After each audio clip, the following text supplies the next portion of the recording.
ये है हमारे पास एक एलईडी बल्ब और ये है एक मल्टीमीटर, जिससे हम इस बल्ब के फेल कंपोनेंट को चेक कर पाएंगे। ठीक है, तो चलिए हम इस बल्ब को एक बार चेक करके दिखाते हैं कि ये ऑन है या नहीं है। ठीक है, इसको हम एक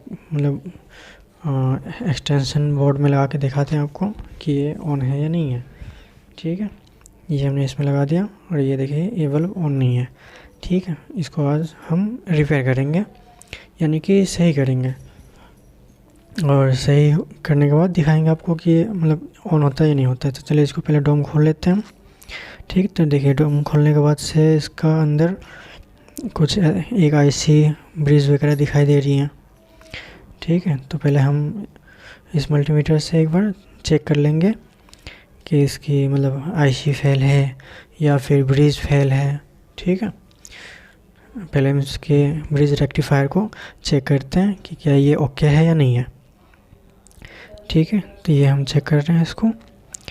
तो ये इसमें कुछ वैल्यू बता रही है, यानी कि 0.5, यानी कि ये ब्रिज हमारी ओके है। ठीक है, यानी कि इसकी कंटिन्यूटी भी सही है। ठीक, एक बार आईसी चेक कर लेते हैं आईसी ओके है कि नहीं है। ठीक है, एक बार आईसी चेक कर लिया हमने, ये यानी कि आईसी भी हमारी ओके है। ठीक है, इसकी यानी क्वान्टिटी अभी भी सही है, यानी कि हमारी आईसी ओके है। ठीक है, तो यानी कि इसकी फेल इसके अंदर ही जो कंपोनेंट लगे होंगे वही फेल है, यानी कि इसको हमें पहले खोलना पड़ेगा। तो चलिए फिर हम इस पिन को निकाल के अंदर का कंपोनेंट चेक करते हैं कि क्या ऑन है क्या नहीं है, क्या फेल है। ठीक है, तो हमने पिन तो निकाल दिया इसका। अब इसकी पीसीबी को बाहर निकालनी पड़ेगी। चलिए ट्विजर के माध्यम से हम इसको बाहर निकाल लेते हैं। ठीक है, पीसीबी तो निकल गई हमारी। चलिए देखते हैं इसमें क्या फेल है हमारा। और तरीके इसकी फ्यूज़ पूरी फेल हो गई है हमारी। देख रहे हैं, शायद आप देख पा रहे होंगे, फ्यूज़ देखिए कैसे एकदम काले काले हो गए हैं, यानी कि हमारे ये फ्यूज़ फेल है।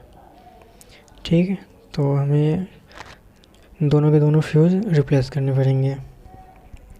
ठीक है, हमें इन दोनों फ्यूज़ को रिप्लेस करना पड़ेगा, यानी कि पहले हमें इस आयरन के माध्यम से इस दोनों फ्यूज़ को बाहर निकालने पड़ेंगे। ठीक है, चलिए हम इस दोनों फ्यूज़ रजिस्टर को हम बाहर निकाल देते हैं। ठीक है, उस पीसीबी से बाहर निकालते हैं, उसके बाद इसमें हम नया फ्यूज़ रजिस्टर लगाएंगे। ठीक है, हमने ये दोनों निकाल दिया इसमें से। चलिए इनके होल भी सही कर देते हैं, जिसमें फ्यूज़ रजिस्टर आराम से इसमें चला जाए। ठीक है, अब हम दो नए फ्यूज़ रजिस्टर लेंगे। ठीक, ये देखिए कैसे जले पड़े एकदम काले काले। ठीक है, तो हम नए फ्यूज़ रजिस्टर इसमें लगाएंगे।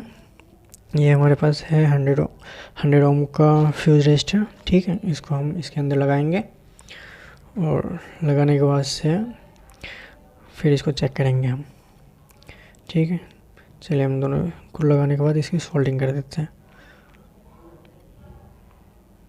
चलिए ये हमने इसमें सोल्डिंग कर दिया, दोनों लेगों में सोल्डिंग करेंगे। उसके बाद से इसके लेग को काट भी देंगे। ठीक है, लेग को तो काटने ही पड़ेंगे हमारे इसके ऊपर जो लगे पड़े हैं, जो एक्स्ट्रा पार्ट हैं इसके। ठीक है, एक्स्ट्रा पार्ट को पहले काट लेते हैं हम। चलिए एक्स्ट्रा पार्ट भी कट गए इसके। ठीक, तो अभी हम देख लेते हैं कि कहीं इसकी एमओवी भी फेल तो नहीं है। लेकिन देखने में तो फ्यूज़ के माध्यम से ये भी, यानी कि ये फेल हो गया होगा हमारा। ठीक है, इसको भी रिप्लेस कर देते हैं, एमओवी को भी रिप्लेस कर देते हैं। चलिए इसको निकाल लेते हैं हम आयरन के माध्यम से। चलिए ये हमने इसको एमओवी को भी निकाल दिया। ये देखिए कैसे एकदम काले काले पड़ गए हैं। ठीक है, चलिए हम उसकी जगह पे दूसरे एमओवी लगाते हैं, नए वाले। ठीक है,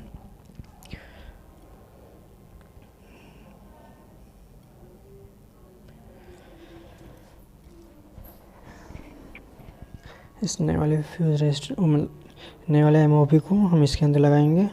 ठीक है, लगाने के बाद इसको भी सोल्डिंग कर देंगे। उसके बाद से चेक करेंगे ये हमारा सैंपल ऑन हो रहा है या नहीं हो रहा है। ठीक है, यानी कि इसके अंदर फेल हमारे क्या थे, बस दो चीज़, एक फ्यूज़ रजिस्टर और एक एमओवी। ठीक है, जिसको हम अभी रिप्लेस कर रहे हैं। ठीक, रिप्लेस करने के बाद इसको हम फिर ऑन करेंगे, हमारा एलईडी बल्ब ऑन होता है या नहीं होता है, फिर उसको चेक करेंगे हम। ठीक है, अभी इसको देखिए हमारा फ्यूज़ और MOB दोनों लग गया। चलिए फिर इसको हाउसिंग में असेंबल कर देते हैं हम। ठीक है, ये चलिए हम इसके हाउसिंग अंदर फिर असेंबल कर देते हैं। ठीक है, हमने इसमें लगा दिया। ठीक है, बराबर बैठा के इसमें फिर हमने इसमें थोड़ा सा दबा प्रेस कर दिया। ठीक है, इसकी दोनों लेग को हम थोड़ा सा मोड़ देंगे। ठीक, और ये जो दो हमारे पिन हैं, दोनों पिन को इसमें लगा के थोड़े से पुश कर देंगे, यानी दबा देंगे थोड़े से अंदर तक। ठीक है, ये दोनों पिन को हमने लगा दिया इसमें, दोनों को अंदर थोड़ा सा प्रेस कर दिया। और जो ये हमारे जो ये फ्यूज़ के लेग जो एक्स्ट्रा पार्ट निकल रहे हैं उसको थोड़ा सा कटिंग कर देंगे, कटर के माध्यम से काट के थोड़ा छोटे कर देंगे, जिससे वो शॉर्ट होने का डर ना रहे हमारा। ठीक है, ये हो गया हमारा। अब इसको एक बार मतलब जला के आपको दिखाएंगे कि ये जल रहा है कि नहीं जल रहा है, ऑन हुआ है कि नहीं हुआ, रिपेयर हुआ है कि नहीं हुआ। ठीक है, वो चलिए तो ऑन हो गई एकदम परफेक्ट। देखिए कितना बढ़िया से ऑन हो गई। ठीक है, एकदम ऑन कितना बढ़िया से हो गई है। ठीक है, सही है, ओके। ठीक है, बल्ब ओके हो गया हमारा। ठीक है, इसका डिफ्यूज़र फिर दोबारा लगा देते हैं हम इसमें, असेंबल कर देते हैं। ठीक है, असेंबल करने के बाद फिर इसको एक बार ऑन करके देखते हैं ये ऑन हो रहा है या नहीं हो रहा। ठीक है, देखिए हमारा सिंबल ऑन हो गया, यानी कि ये बल्ब LED बल्ब हमारा ओके हो गया, यानी कि ऑन हो गया। ठीक है, अगर वीडियो हमारी अच्छी लगी हो तो वीडियो को लाइक और चैनल को सब्सक्राइब जरूर कीजिएगा। Thank you.